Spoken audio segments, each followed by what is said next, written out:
주님을 예배하는 귀한 자리에 나오신 여러분 한 분 한 분을 다시 한번 주님의 이름으로 환영하고 축복합니다. 앞뒤 좌우 옆에 계신 분들과 인사 한번 나누고 우리 말씀 한번 나누겠습니다. 잘 오셨습니다. 만나서 정말 반갑습니다. 여러분, 우리가 믿음으로 하나님의 백성으로 살아간다라고 하는 것은요, 우리 사랑하는 형제 자매들이 만났을 때 기쁜 거예요. 만났을 때 정말로 보고 싶고 반갑고 여러분 그런 마음들이 들어야 정상이에요. 참 지금 시대를 보면 하나님의 은혜와 또 주님의 영광과 사랑이 거쳐져 있는 시대라고도 많이 얘기를 하는데요. 여러분, 우리가 정상적으로 하나님의 은혜 가운데 있고 주님을 사랑하는 그 사랑 가운데 있다면 주님께서 나를 사랑하시는 것처럼 나를 사랑하시는 하나님의 형상들, 하나님의 자녀들을 볼 때도 우리도 똑같이 그런 마음들이 들어야 정상이에요. 여러분, 서로 누군가가 서로 사랑하기 시작하면요, 진짜 사랑하면 그 상대방, 사랑하는 상대방이 귀하게 여기고 사랑하는 것을 나도 같이 귀하게 여기는 마음들이 생겨요. 그렇죠? 그거 이해 못하고 용납 못해주면 그거 여러분 잘 조율해야 될 필요가 있어요. 뭐 때문에 부부싸움이에요? 내가 생각할 때는 이게 참 중요하고 귀중한 일이고 필요한 일인데 배우자는 그걸 인정을 못하는 거예요. 아니라는 거예요. 그럼 어떻게 돼요? 싸우는 거예요. 근데 진짜 사랑하면 어떻게 해요? 그것까지도 이해를 해줘요. 그것까지도 도저히 나는 받아들일 수 없는 것인데, 그래서 여러분 종종 그 가정사역 하시는 분들이, 또 가정 상담하시는 분들이나 아니면 가정사역 하시는 목사님들, 이런 분들이 배우자를 향해서 이런 권면들을 자주 하시잖아요. 그 배우자가 마음에 안 드는 게 있고 그걸 꼭 고쳤으면 하는 것들이 있다면 그거 지적하지 말라고, 그거 이렇게 하라 저렇게 하라 그렇게 하지 말라고. 어떻게 하라고요? 용납하고 이해해 주라고. 사랑으로 이해해주고 기다려주고, 그걸 본인이 참 싫지만 저건 아니지만 그래도 아닌 걸 향해서 하지 말라고 하는 것보다 아닌 걸 알면서도 어떻게 해요? 용납해주고 기다려주고 또 사랑으로 그걸 받아들여 준다면 그 사람이 오히려 내가 하지 말라고 해서 변화되는 것보다 용납하고 이해할 때 변화될 확률이 훨씬 크다고. 그게 뭐예요? 내가 사랑하기 때문에 그 부분까지 용납되는. 여러분, 내가 누군가로부터 사랑받고 있고 누군가가 나를 존중히 여기고 받아들여주고 있다는 것을 알면요, 그 사람이 변화되더라고요. 그 사람이 새로워지잖아요. 여러분, 그럼 그렇게 여러분 누군가를 사랑한다면 그 사람이 귀히 여기고 가치 있게 여기는 것을 우리는 존중히 여길 수 있어요. 마찬가지로 하나님께서 저를 사랑하신다면, 하나님이 나를 사랑하신다면 또한 누구를요? 여러분 옆에 계시는 누군가를, 형제 자매를 누가 사랑하세요?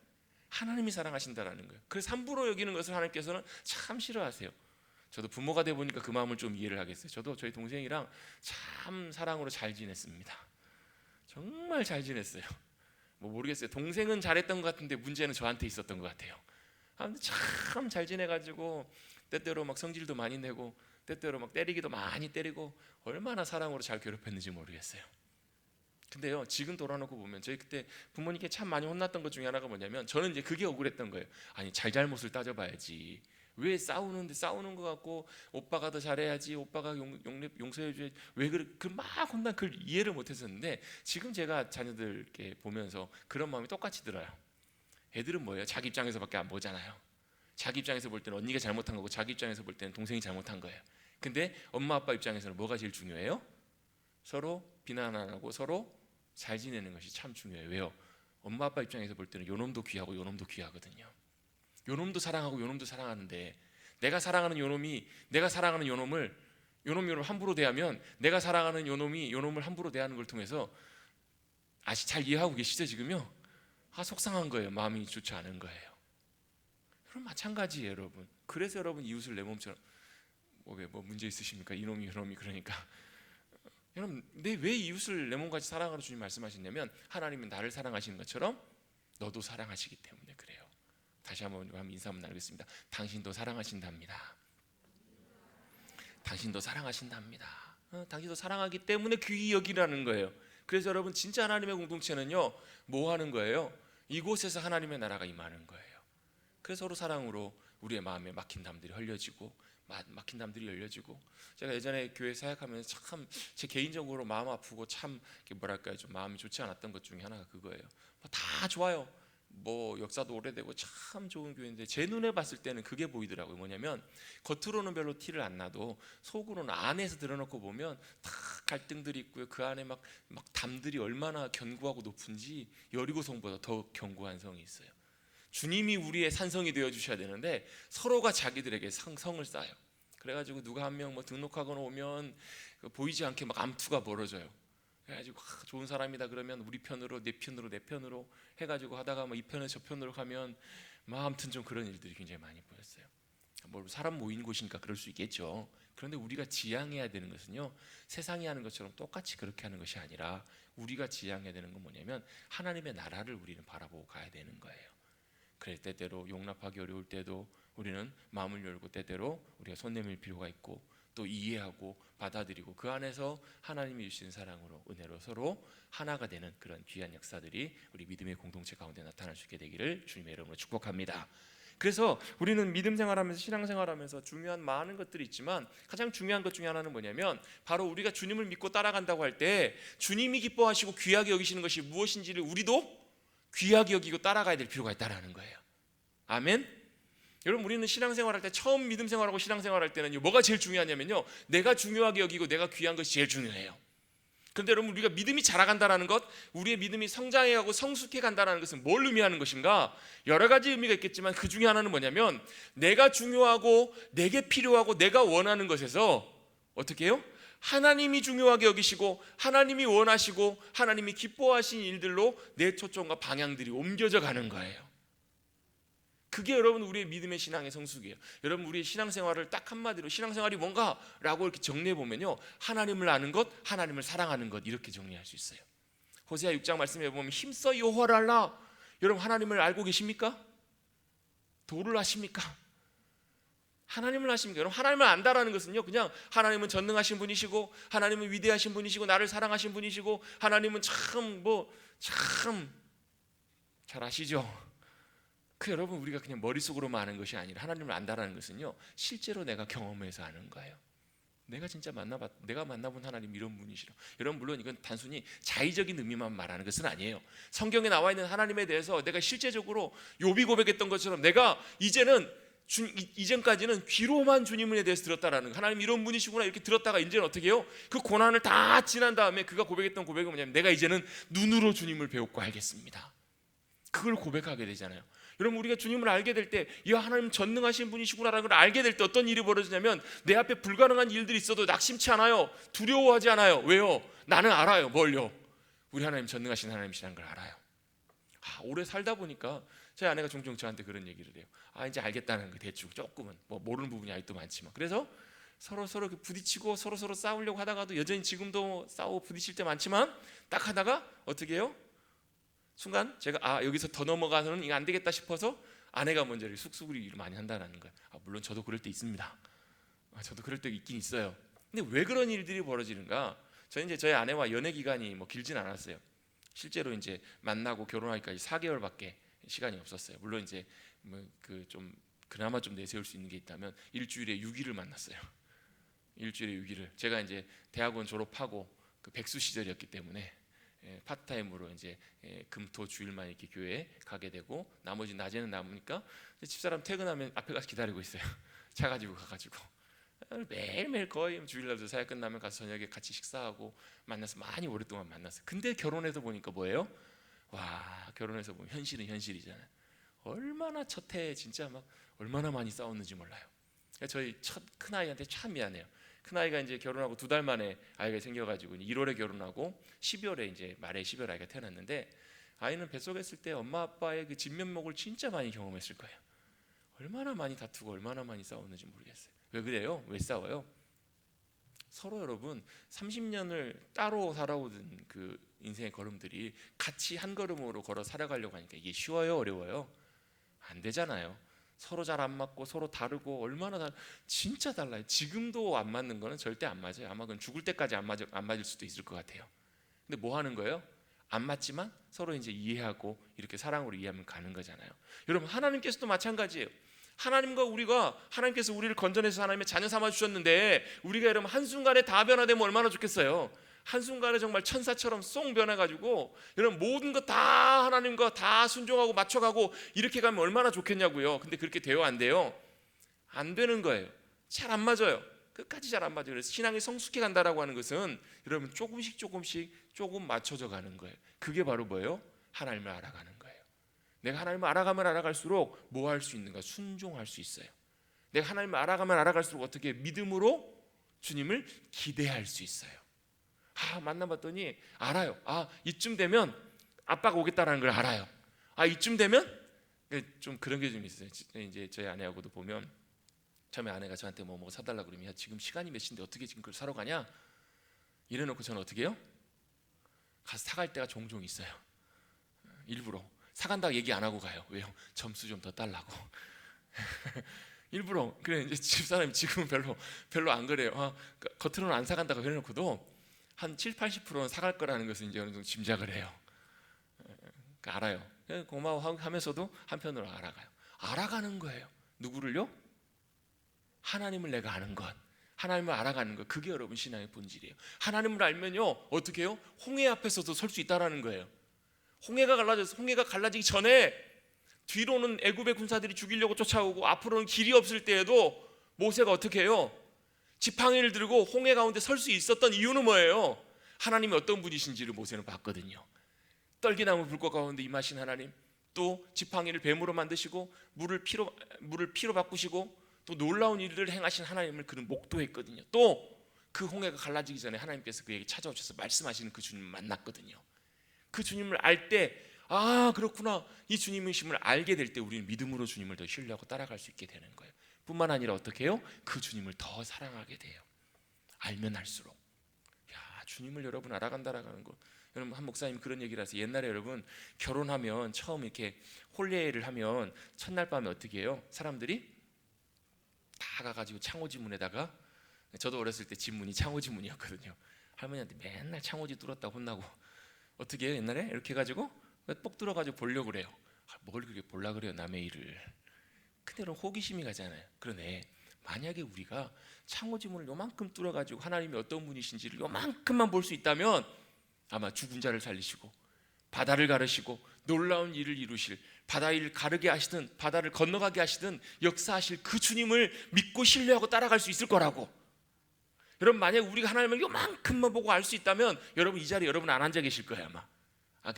다른 말이 아니라 우리가 그렇게 여러분 어떻게 우리의 삶의 자리에서 무기력하게 살아가지 않을 수 있다는 얘기예요. 실제로 우리가 그 주님을 만나고 경험하면 하나님을 더 사랑하게 되고 더 사모하게 되고 더 간절히 원하는 그 마음 가운데 나갈 수 있다는 거. 이게 바로 뭐예요? 이게 바로 우리의 신앙의 본질이라는 거예요.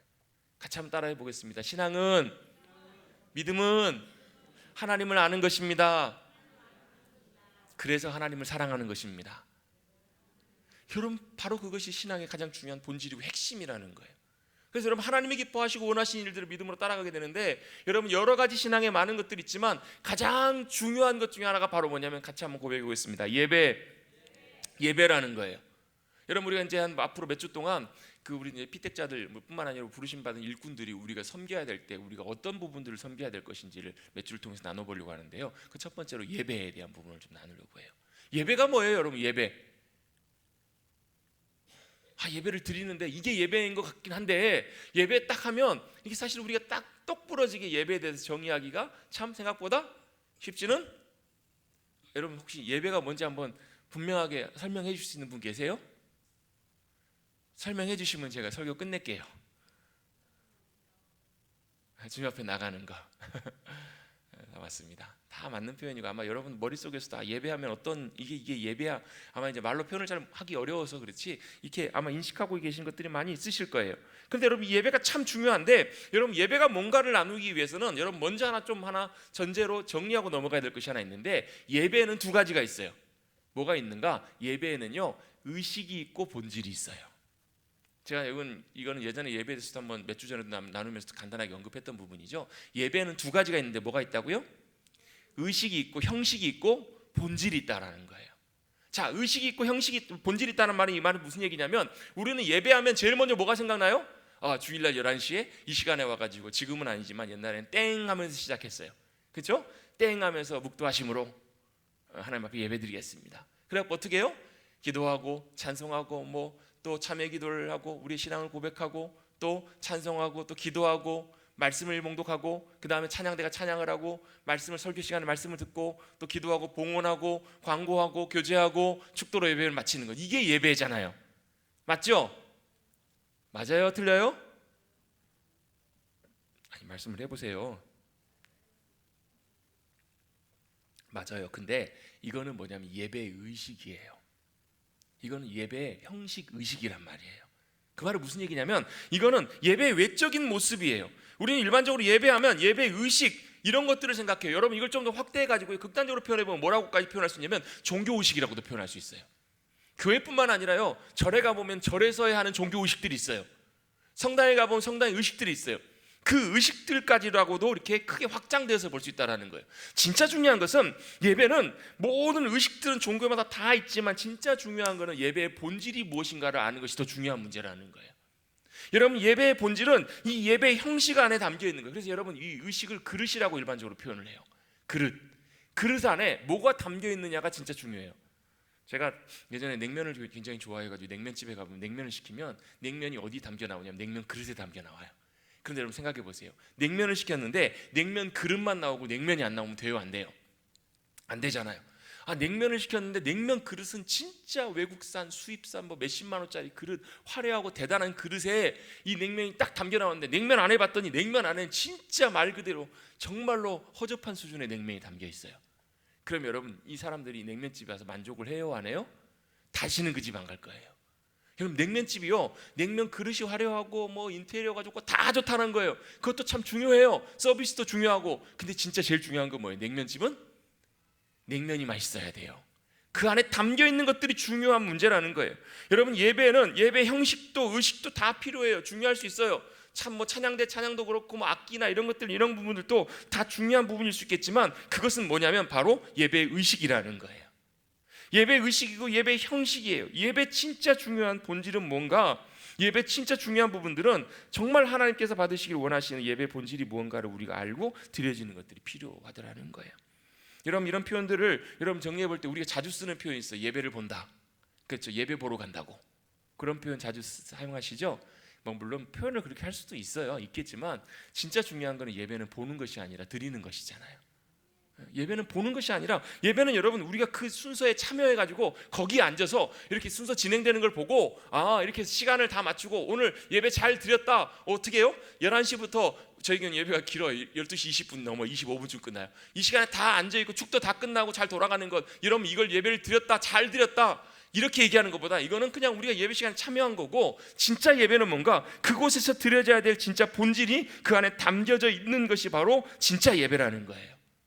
그럼 뭐 하는 거예요? 그 시간에 우리의 마음과 중심과 관심과 우리의 사랑을, 우리의 마음의 전부를 주님께 드리는 것, 그게 바로 예배 본질이라는 거예요. 여러분 예배는 그냥 앉아있는 것이 중요한 것이 아니라 우리의 마음과 우리의 중심, 우리의 믿음의 고백, 우리의 사랑 모든 것들을 주님 앞에 드리는 거예요. 그래서 주님 앞에 드리며 주님 앞에 나아가면 어떻게 해요? 주님이 받으세요. 주님이 받으시면 어떻게 해요? 주님이 받으시면 우리 가운데 오세요. 우리 가운데, 이곳 가운데 주님이 임하여 주세요. 그래서 어떻게 만나 주시는 거예요. 그래서 예배는 뭐 하는 거예요? 드리는 거예요. 우리의 마음과 중심과 모든 것을 주님 앞에 드리며 나아가면 주님께 우리가 온전한 모든 것들을 드렸다는 것을 어떻게 하냐면요, 우리가 주님 앞에 드리며 나아가면 주님이 우리 가운데 임하시고 찾아오세요. 그래서 예배는요 반드시 우리의 주님 앞에 드려지는 것이 있어야 되고요, 뭘요?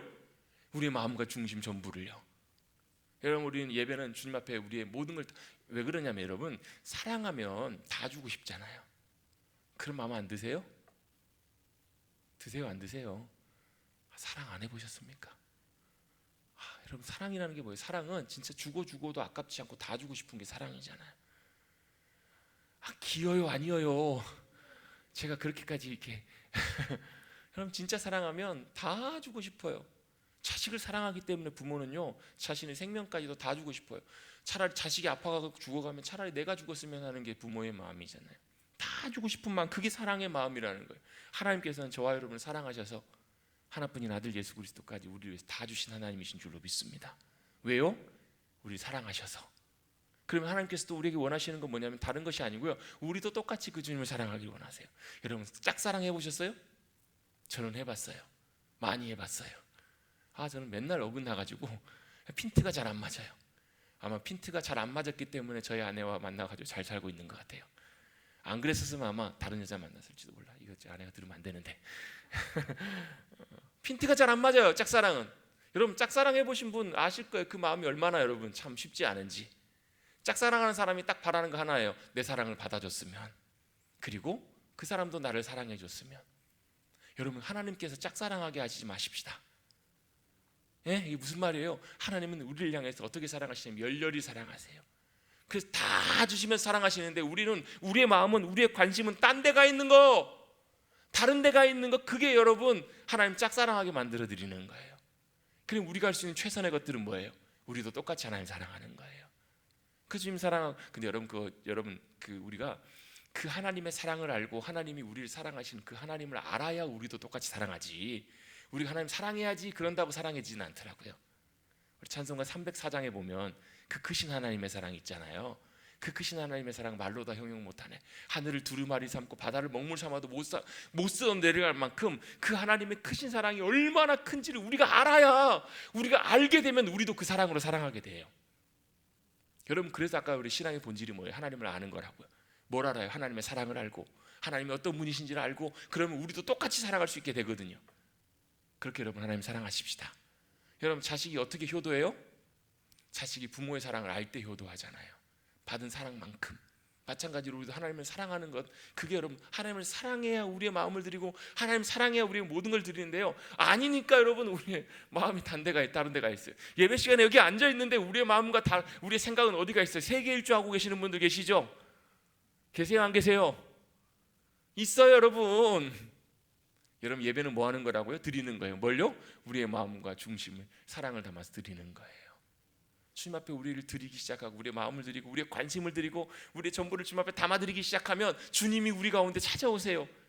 왜요? 그걸 받으시길 원하셔서, 그걸 기뻐하셔서. 그래서 여러분, 예배는요 장소에 국한되잖아요. 나중에 나오겠지만, 여러분, 우리가 언제든지 주님을 사모함으로 주님께 사랑을 고백하고 우리의 마음을 드리면 그 자리에 누가 오시냐면 주님이 오신다니까요.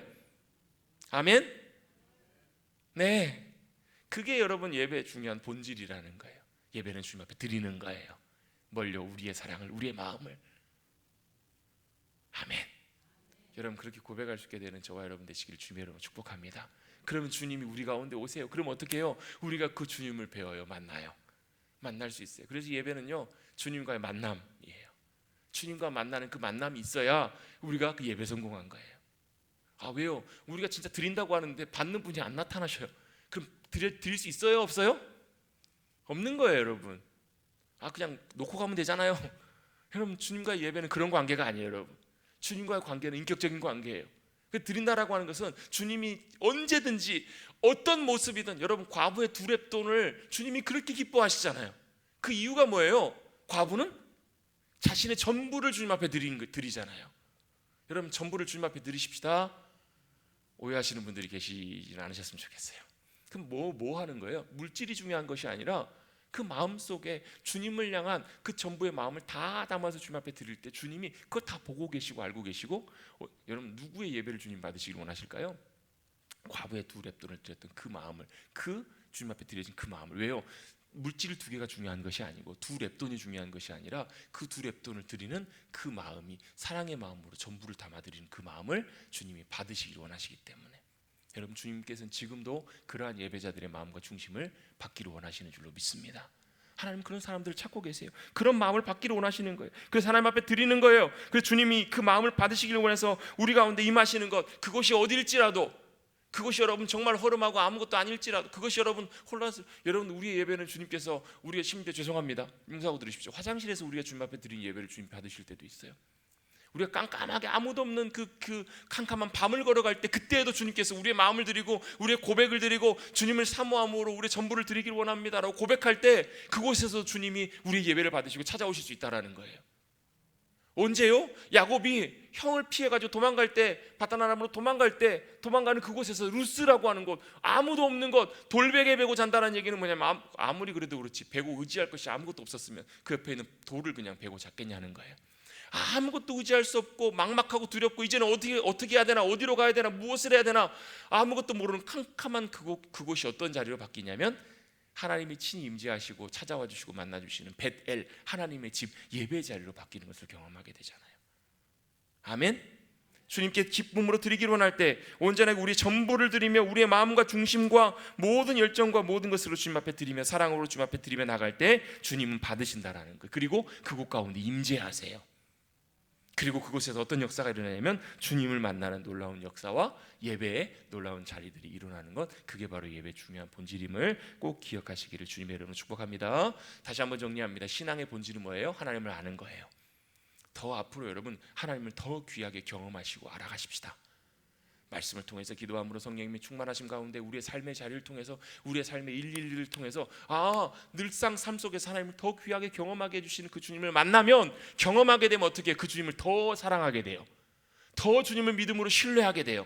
믿음으로 의지할 수 있게 돼요. 그래서 여러분 믿음은요 언제 자라나는가? 우리가 주님을 만나고 알아갈 때 믿음이 자라가요. 내가 믿습니다 아무리 해도 여러분 믿음이 안 자라가요. 어떻게 해요? 머리로만 믿음으로 잘 공부하고 안다고 자라가지지 않아요. 내가 듣고 보고 배우고 알았던 그 하나님에 대해서 내가 실제로 만나보고 경험해보고 고개를 끄덕거리게 돼요. 주님이 이런 분이시구나, 이걸 내가 경험하게 될 때 우리의 믿음이 더 어떻게 자라가게 돼요. 왜요? 신뢰할 만한 분이시라는 것을 우리가 알고 우리의 영혼이 반응하게 되거든요. 여러분 신앙은 하나님을 아는 것, 하나님을 더 사랑하는 것입니다. 여러분 이 신앙의 본질의 토대에서 우리의 예배도 마찬가지로 의식 안에 뭐가 담겨 있어야 돼요? 우리의 본질이 담겨 있어야 돼요. 뭘요? 우리의 마음과 중심을, 우리의 사랑을 온전하게 주님 앞에 다 고백해서 올려드리는 것. 여러분 이 하나님을 기뻐하고 즐거워하는 예배 본질이 우리 예배 가운데 담겨 있을 수 있게 됐기를 주님의 이름으로 축복합니다. 그래서 여러분 의식은 달라질 수 있어요. 이 교회에서는 이렇게 예배드리고 저 교회에서는 저렇게 예배드릴 수 있어요. 정말 중요한 건 뭐냐면 우리의 본질을 담아드릴 때 최상의 가장 귀하고 가장 복된 모습으로 담아드릴 수 있는 예배의 형식이 갖춰지는 것이 참 중요해요. 왜요? 여러분 자칫 우리가요 예배의 형식과 의식에 초점을 맞춰지게 되면 예배 순서 하나 바꾸면 이거는 예배 큰일 나는 걸 알아요. 그건 그렇지는 않아요. 예배의 형식은 성경에서 정확하게 나와 있지는 않아요. 예배 형식과 의식은 보면 고린도서 14장의 말씀에 보면 초대교회의 예배 모습을 우리에게 세 가지로 표현하고 있는데, 찬송시도 있고 찬양이 있어요. 두 번째 가르치는 말씀이 있어요. 세 번째는 뭐냐면 성령님의 역사하심이 있어요. 이게 여러분 가장 큰 세 가지 초대교회 예배의 큰 틀 중에 하나예요. 주님을 찬양하고 높여드리고 경배하고, 그 다음에 뭘요? 찬양하며 나아가 주님 앞에 나아가 주님 앞에 엎드리면 주님이 임하셔서 우리에게 뭐 하시는 거예요? 말씀으로 우리의 길을 보이시는 거예요. 말씀으로 우리의 삶에 깨닫게 하시고 가르쳐 주시는 것. 그리고 그 다음에 어떻게 해요? 그 말씀대로 살아갈 수 있도록 우리가 혹시라도 그 말씀의 기준으로 빗나간 것이 있으면 성령님께서 오셔서 고치시고 새롭게 하시고 변화시켜 주시는 역사를 경험하는 것. 그래서 여러분 사실 나중에 할 수만 있으면 뭐 그런 것들도 참 예배에서 중요한 부분 중에 하나예요. 우리 하나님의 말씀을 함께 나누고 그 다음에 뭐 하는 거예요? 같이 성령님께서 이 시간 우리 가운데 함께 해주시도록 같이 기도하는 시간을 갖는 것들도 상당히 사실 좋아요. 같이 기도하면서 성령님께서 우리의 생각을 바꿔주시고 가치관을 바꿔주시고 우리의 속사람을 바꿔주시고 말씀하시고 깨닫게 해주신 대로 우리의 삶을 조정해 주셔서 우리의 삶이 온전하게 성령님 안에서 변화되게 하시는 것, 그게 이제 예배의 중요한 요소 중에 하나라고 이렇게 생각을 해볼 수 있어요. 어쨌든 간에 예배에 있어서 중요한 것은 예배의 뭐 의식이나 이런 것들도 중요하겠지만 과정들도 다 중요하겠지만 여러분 진짜 중요한 예배의 본질은 우리의 마음과 중심을 주님 앞에 온전하게 고백하며 드려지는 거예요. 사랑하기 때문에. 여러분 주님 사랑함으로 우리의 모든 것을 주님 앞에 고백하며 드리며 나가시는, 사모하며 나가시는, 드리며 나가시는 저와 여러분 되시기를 주님의 이름으로 축복합니다. 그래서 예배를 정리해 볼 때요, 예배는 크게 이제 두 가지 의미가 또 포함되어 있어요. 성경에 기록되어 있는 단어를 놓고 보면 우리 쉽게 영어로 표현을 해보면요, 영어에서 예배를 두 가지로 표현을 하는데 하나는 서비스라고 표현을 해요. 서비스 아시죠 여러분? 서비스가 뭐예요? 섬기는 거. 그 다음에 두 번째는 뭐냐면 워십이라는 단어로 표현해요. 워십은 뭔가 경배하는 거, 높이는 거, 이렇게 표현할 수 있어요. 여러분 창세기 2장에 보면, 창세기 2장 15절에 보면 주님이 아담에게 첫 번째 하셨던 중요한 명령이 하나 있어요. 에덴 동산에 살게 하시면서 그것을 어떻게 하라고 말씀하시냐면 경작하고 지키라, 이렇게 명령을 하세요. 제가 이거는 옛날 창세기를 말씀드리면서도 설명을 드렸던 부분인데, 경작하는 게 뭐예요?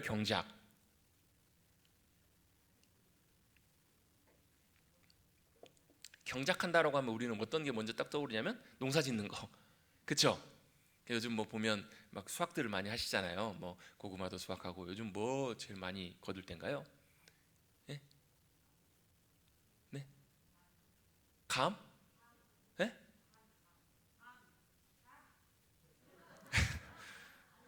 밤. 마스크를 쓰고 계시니까 전달이 잘 안 되네요. 하나님께서도 우리에게 말씀하실 때 가르막이 없어야 잘 들리는 텐데, 죄송합니다. 제가 크게 말씀하실 때까지 못 알아들어가지고. 어쨌든 간에 뭐 고구마를 수확을 하든 많이 수확하는 거, 이걸 여러분이 경작한다고 생각해요. 그래서 에덴 동산에서 아담이 농사를 지었나 보다 이렇게 생각하기 쉬운데요, 농사를 지었는지 안 지었는지 몰라요. 중요한 게 이 경작하다란 말이 아보다라는 말인데, 이 말의 의미가 뭐냐면 섬기다 뭐 이런 뜻이 좀 더 강해요. 그래서 아보다라는 말에서 에베드라는 말이 나오는데, 에베드라는 말이 뭐 할 때 또 쓰는 말이냐면 에베드, 뭔 단어 같으세요? 예배드리다라는 말이 이 에베드라는 단어를 사용하기도 해요. 그러면 에덴에서 아담이 뭘 했는가? 뭐 농사를 지었을 수도 있겠죠. 근데 그보다 더 중요한 게 뭐냐면 하나님 앞에 예배를 드리는 삶을 살았다라는 거예요. 섬기는 삶, 하나님을 섬긴다라는 말은 순종하며 따라간다는 삶이에요. 주님을 순종하며 따라가면서 믿음으로 살아가는 삶 자체가 뭐가 되는 거예요? 예배가 되는 거예요. 그래서 예배는 뭐 하는 거예요? 하나님을 섬기는 거예요. 하나님 앞에 순종하는 거예요. 또 한 가지 의미는 뭐가 있는가? 바로 샤라는 말인데요, 그 말은 무슨 얘기냐면 서비스 워십이라는 말이라고도 표현해 볼 수 있다는 거예요. 샤라는 말은 엎드리다 굴복하다는 말이에요.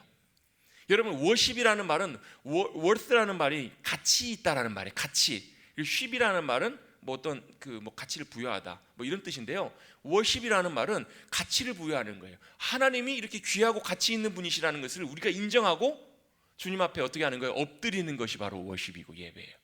워십하면 이것만이 워십이 아니고, 워십은 뭐 하는 거예요? 간단하게 엎드리는 거예요. 헬라어에서도 그 비슷한 의미로 사용해요. 헬라어에서 사용되는 단어가 두 가지로 사용되는데요, 어떤 단어냐면 프로스퀴네오라는 말은 엎드리다는 말이에요. 예배는 뭐라고요? 엎드리는 거예요. 누구 앞에? 하나님 앞에 엎드리는 거예요. 여러분, 예배 드릴 때마다 다 엎드리십시다. 여러분, 예배와 감격이 없고 예배를 잘 못 드리겠다, 예배 집중이 안 된다, 여러분 한번 해보세요. 집에 가셔서든 교회 가셔서든 한번 엎드려 보세요. 진짜로 한번 엎드려 보세요. 엎드려 가지고 내가 하나님 앞에 엎드립니다, 내가 하나님 앞에 경배합니다, 내가 주님 앞에 굴복합니다, 실제로 한번 해보세요. 내 마음속에 하나님께서 은혜 가운데 역사하실 때까지. 그럼 진짜 놀랍게도요, 내가 주님 앞에 엎드릴 때 예배 감격이 회복이 돼요. 왜요? 예배의 중요한 것들은 내가 주님 앞에 엎드리는 것이기 때문에. 여러분, 예배는요 주님을 섬기는 거예요. 그래서 예배 큰 의미 안에는 주님 앞에 순종하다, 주님을 섬기며 나아가다, 주님이 기뻐하시는 일들을 하다, 이런 의미, 서비스의 의미가 포함되어 있고요. 또 한 가지는 월십, 주님 앞에 겸손하게 엎드리는 거예요. 주님 앞에 굴복하는 거예요. 주님 앞에 완전히 엎드려지는 것, 그게 바로 중요한 의미라는 거예요. 그래서 여러분, 그 기독교 사전에 보면 예배라는 것들을 여러 가지로 굉장히 많이 설명하고 있는데요, 유일하신 예배의 대상이신 하나님을 의식하며 전 인격에서 나오는 경외함을 가지고 경배하고 하나님의 높으심과 그 은총을 찬양하며 섬기는 거룩한 행위라고 할 수 있다. 뭔 말이에요?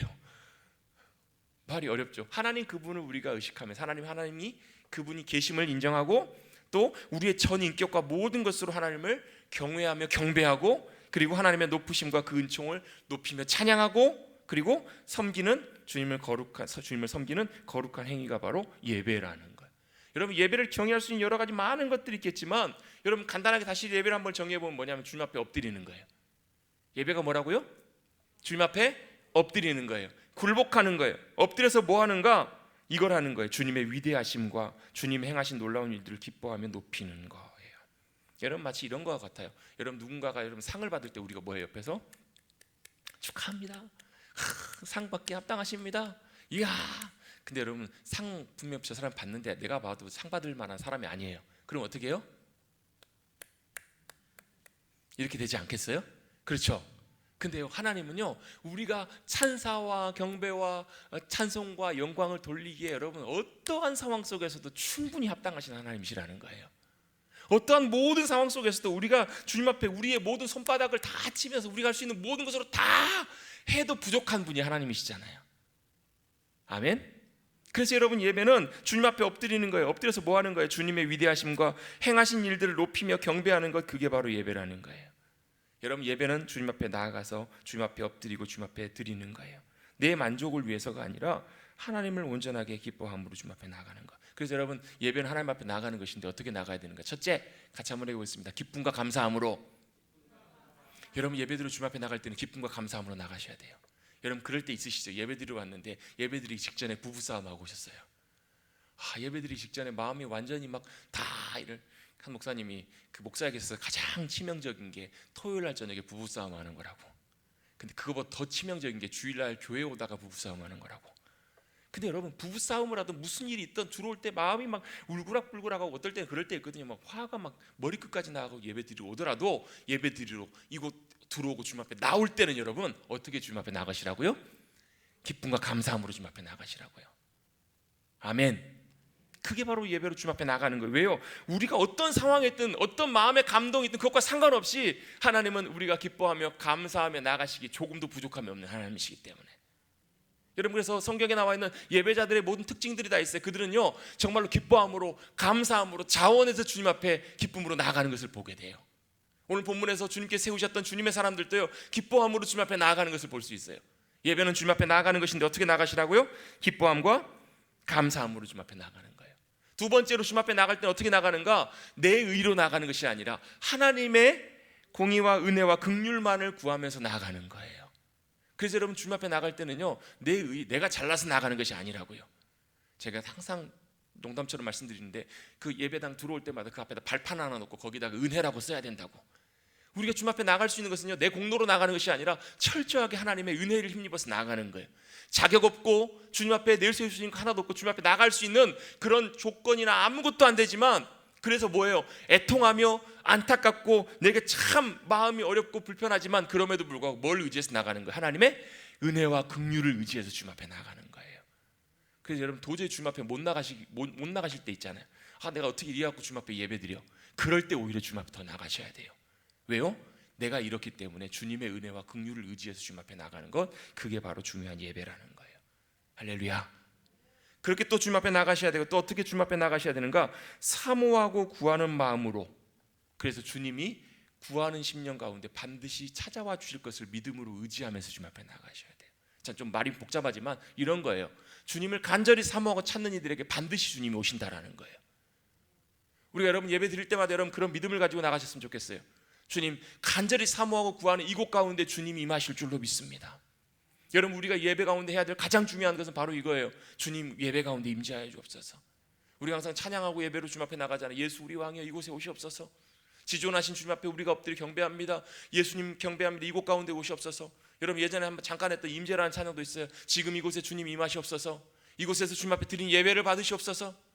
우리의 찬양과 경배를 받으시옵소서. 여러분 이게 이루어지지 않으면 우리의 예배 1시간 반 드린 예배는 아무 쓸모없는 일이라는 거예요. 예배는 반드시 주님의 임재가 함께 하셔야 돼요. 주님이 우리의 예배 가운데 함께 해주셔야 돼요. 그걸 우리는 믿고 의지하고 나아가야 돼요. 우리가 잘나서가 아니라 주님 이곳 가운데 예배 가운데 친히 임하여 주십시오라고 믿음으로 고백하며 의지하며 나가시는 저와 여러분 우리 모두가 되시기를 주님의 이름으로 축원합니다. 아멘. 그리고 또한 마지막으로 우리가 예배를 주님 앞에 나갈 때는 성령님의 인도하심과 도우심을 구하며 나가셔야 돼요. 그래서 예배는 어떻게 드리는 건가? 같이 한번 고백하고 있습니다. 영과 진리로 주님을 예배하라라고 이렇게 말씀하세요. 여러분 이 장면은 요한복음 4장에 수가성 사마리아 지방을 지나가시던 예수님께서 수가성에서 한 여인을 만나신 장면들이 여러분 잘 아시잖아요. 한 여인에게 물을 좀 달라고 했더니 왜 이렇게 유대인들은 사마리아 사람들과 상종도 안 하는데 말도 안 섞는데 왜 나에게 말을 걸지? 이렇게 하면서 얘기가 진행이 되는데 예수님 뭘 보기를 원하셨던 거예요? 그 여인에게 단순히 육신의 목만 해결해 주실 생명수가 아니라 참된 영원한 생명수를 주님이 주기를 원하시잖아요. 그 영원한 생명수를 주기를 원하셔서 그 영원한 생명수를 말씀하셨을 때 그 여인이 반응했던 반응은 이거예요. 당신은 진짜 선지자입니다. 왜요? 그 여인의 마음을 다 알고 있거든요. 인생을 다 보고 계시거든요. 그러면서 뭐라고 해요? 우리가 이곳에서 예배해야 된다고 하는데 유대인들은 예루살렘에서 예배해야 된다고 합니다. 어떻게 예배드리는 것이 진짜 예배드리는 거예요? 라고 물을 때 예수님 뭐라고 말씀하세요? 이곳도 아니고 예루살렘도 아니고 너희가 참으로 예배할 때가 올 것이다. 그때가 언제예요? 곧 이때라는 거예요. 하나님은 참으로 자기를 예배하는 자들을 찾으신다라는 거. 여러분 곧 이때 지금 여러분 주님을 예배하셔서 하나님이 찾으시는 예배자들이 되십시다. 아멘. 그 예배자들은 어떻게 예배하는 사람들이냐면요, 하나님을 예배하는 자는 어떻게 해요? 영과 진리로 예배할지니라. 아멘. 영과 진리로 예배한다는 말씀도 좀 사실 설명이 좀 필요한 부분인데요, 시간이 많이 갔기 때문에 영으로 예배한다는 말은 성령님께서 우리를 붙잡아 주셔서 성령님이 우리의 예배의 주관자가 되신다는 거예요. 우리의 예배의 주관자는 성령님이 되셔야 됩니다. 말로만이 아니라 진짜로 그래요. 여러분 이건 정말 쉽지 않아요. 그리고 또한 주님을 영으로 예배한다는 말은 우리의 영혼이 깨어서 예배하는 거예요.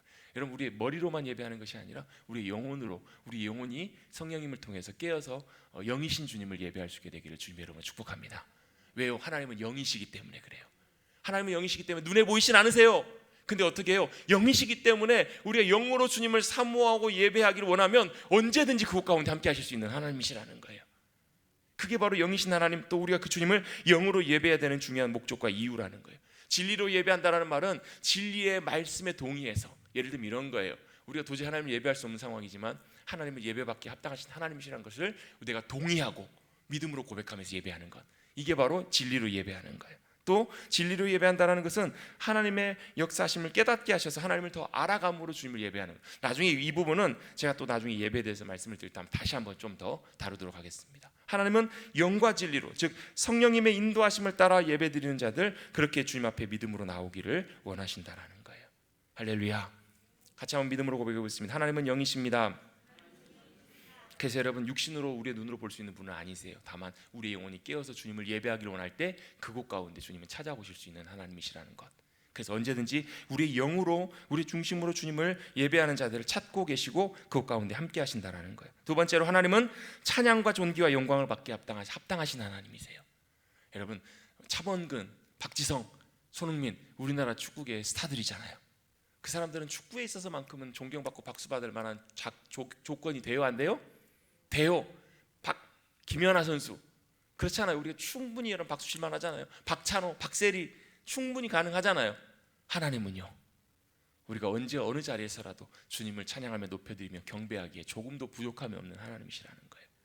그래서 그 주님을 높이고 기뻐하는 것, 찬양하고 찬사를 드리며 박수치며 노래하는 것, 여러분 오늘 좀 시간이 있으면 좀 그래봤으면 좋겠어요. 박수치면서 우리가 주님을 한번 아무것도 하지 않고 주님께만 박수로 한번 영광을 올려 드려보자는 거예요.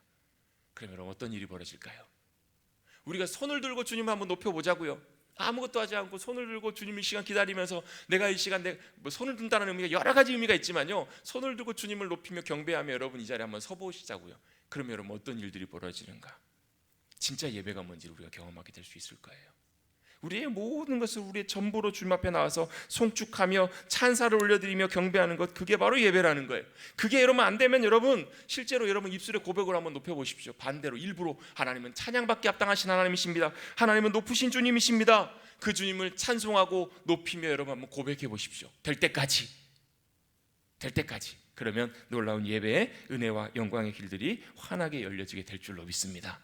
아멘. 하나님은 영이시다는 것, 또 하나님은 찬송과 찬사와 모든 것을 돌리기에 합당하신 하나님이시라는 것, 또 그 다음에 하나님은 하나님께서 행하신 놀라운 일들 인해서 감사하며 높여드리는 것, 그게 예배의 또 중요한 요소라는 거예요. 여러분 낙심해 있을 때, 힘들고 어려울 때 여러분 주님께서 어떻게 해요? 우리를 구원하시고 우리를 잊지 않으시고 찾아오셔서 우리를 조용하게 일으켜 주시는 분이 바로 우리 주님이시잖아요. 아무것도 보이지 않을 때 우리의 삶을 놀랍게 인도해 주는 분, 죄와 사망과 죽음과 저주의 권세로서 죽을 수밖에 없었던 우리를 구원하시고 세상 끝날까지 우리와 함께 하시며 놀라운 주님의 일들을 행하시는 분, 사망의 음침한 골짜기를 지날 때에도 주님의 막대기와 지팡이로 우리를 지키시는 분, 그분이 바로 주님이시고 주님이 행하실 놀라운 일들이잖아요. 그 행하신 놀라운 일들을 우리가 인하여 기뻐하고 감사하는 것, 놀랍게 역사하실 그 주님을 행하신 일들을 높이는 것, 그것이 바로 예배의 또 중요한 요소라는 거예요. 그 다음에 그 주님 앞에 겸손하게 엎드리는 것, 그리고 마지막으로 우리는 우리의 삶으로 주님을 예배하는 것, 그게 예배의 중요한 요소가 되는 거예요. 여러분 바로 우리의 삶으로, 여러분 우리의 삶의 모든 것 하나하나가 예배가 될 수 있게 되기를 주님 여러분 축복합니다. 한 찬양 사역자가 그런 간증을 하더라고요. 젊은 여자 사역자인데 그 어렸을 때부터 주님을 찬양하는 걸 꿈꾸고 그렇게 해가지고 찬양을 사역해 오면서 10대 20대를 10년 넘게 보냈어요. 참 귀하게 하나님께서 함께 하셨는데 어느 날 몇 년 전에 갑자기 목에 뭔가 좀 검사가 좀 필요한, 뭐가 목이 불편해서 병원을 갔더니 큰 병원을 가보래요. 더 큰 병원을 가보래요. 가봤더니 이렇게 얘기하는 거예요. 이거는 정말로 희귀 난치병이라는 거예요. 목의 근육이 자기 마음대로 움직여지지 않아요. 그래서 막 목의 근육들이 이렇게 제대로 풀어지다 나중에는 막 목이 쉬는 것처럼 느껴지고, 이러다가 나중에는 자기가 목을 컨트롤할 수 없는, 그래서 당신은 이제 노래할 날이 얼마 남지 않았다고, 이런 청천벽력과 같은 진단이 내려진 거예요. 이분이 갑자기 생각지도 않게 이런 진단을 받고 집에 가가지고 얼마나 많이 울었는지 몰라요. 아니 평생을 주님 찬양하고 주님 높이는 일들 가운데 자기가 지금까지 달려왔는데 그 모든 것들이 다 끊어진 거예요. 모든 소망이 다 끊어진 거예요. 이제는 더 이상 내 목소리로 주님을 찬양할 수 없는 그날이 이제 머지않아 오게 된 거예요. 여러분, 여러분이 꿈꾸고 여러분이 할 수 있는 것, 여러분이 해왔던 것, 그게 여러분 다 끊어졌다고 한번 생각해 보세요. 얼마나 마음이 크게 낙심이 되고 마음이 얼마나 어려운지. 아니 가만히 있는데 눈물이 나고 얼마나 마음이 어려운지 몰라요. 근데 어느 날 한 번은 주님 앞에 너무 힘들어서 기도하려고 딱 엎드렸는데 하나님께서 그런 생각과 마음을 주시더라는 거예요. 야, 이제는 네 삶으로 예배하면 되지 않겠냐, 이런 마음을 주시더라는 거예요. 지금까지는 네가 네 목소리로, 네 소리로 찬양하며 네 음악으로, 네 귀한 소리로 주님을 찬양했지만 이제는 네 삶으로 나를 예배하면 되잖아, 이런 마음을 주시더라는 거예요. 근데 그러고 보니까 그 말이 맞는 거예요. 그리고 얼마나 감사한지 모르겠더라는 거예요. 그럼 하나님 앞에 다짐하고 결심했대. 하나님, 제가 이제는 주님을 삶으로 찬양하며 삶으로 경배하며 예배하는 삶을 살겠습니다. 물론 그 이전에도 그랬지만 다시 한번 여러분, 내가 붙잡고 있었던, 내가 가장 귀하게 여겼던 것, 그 하나님께서 내게 빼앗아 가시는 것처럼, 마치 이삭을 빼앗아 가시는 것처럼 그런 마음이 들었는데, 마음이 바뀌는 거예요. 이제는 내 삶으로 주님을 예배하겠습니다. 그렇게 마음으로 고백했더니 마음에 얼마나 큰 평안이 되고 큰 위로가 오는지 너무너무 감사하더라는 거예요. 근데요, 그리고 나서 놀랍게 주님께서 붙잡아 주셔서 회복되게 하시고 지금 찬양사역 잘 감당하고 있어요. 얼마나 귀한 목소리로 주님을 찬양하는지 몰라요. 여러분, 예배는 우리의 삶도 주님 앞에 드리는 것이 예배입니다. 아멘. 우리가 목소리로만, 여러분 찬양하면 우리가 노래로만 주님을 찬양하는 걸 생각하는데요, 여러분 그렇지 않아요. 찬양은 여러분 우리의 음악을 빼고 노래를 빼도 뭐 하는 것이 찬양이에요? 주님을 기뻐하는 거예요. 주님을 높이는 거예요. 주님을 감사함으로 경배하는 것, 그게 우리의 찬양이고 고백임을 기억하시고, 여러분 우리의 예배 가운데, 우리의 찬양 가운데, 우리의 경배 가운데 진짜 있어야 될 진짜 중요한 예배 본질들이 담겨져서 주님 앞에 드려지시는 저와 여러분 되시기를 주님의 이름으로 축복합니다. 그걸 섬기는 사람들이 예배를 섬기는 사람들이에요. 거기에 더 집중할 수 있도록, 거기에 우리의 모든 성도들이 함께 집중할 수 있도록. 그래서 여러분, 때때로 여러분 예배를 섬기면서 안내하실 때 있을 거예요. 예배를 섬기면서 다른 일을 하실 수 있을 거예요. 그거 여러분 하실 때마다 내가 그 안내를 담당하고 그걸 하면서도 여러분 우리의 마음과 중심을 하나님께 초점을 맞춰야 됨을 여러분 꼭 기억하십시다. 여러분 우리 기도인도 할 때도 마찬가지예요. 기도할 때도요, 여러분 기도할 때 여러분 예배 시간 내내 뭐 생각나요? 기도할 거 생각이 나요? 아니요. 오히려 그럴 때 우리의 마음과 중심이 주님께로 더 드려지셔야 돼요.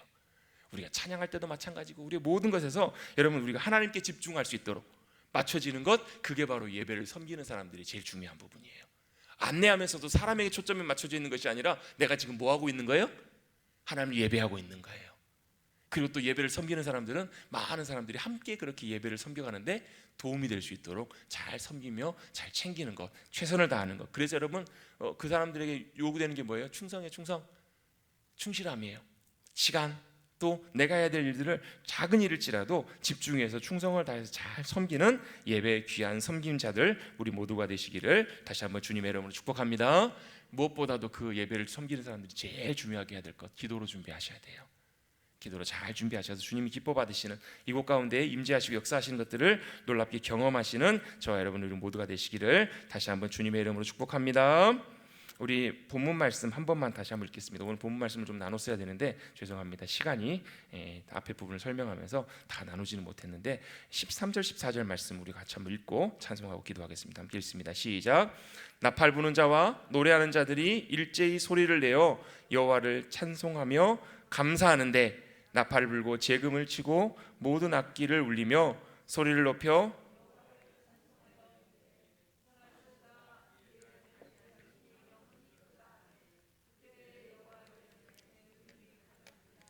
제사장들이 그 구름으로 말미암아 능히 서서 섬기지 못하였으니 이는 여호와의 영광이 하나님의 전에 가득함이었더라. 아멘. 우리가 드려진 예배에도 하나님의 영광이 가득할 수 있게 되기를 주님의 이름으로 축복합니다. 우리도 온 마음으로 기쁨으로 주님을 찬양하며 나가길 원합니다. 우리 찬송하겠습니다.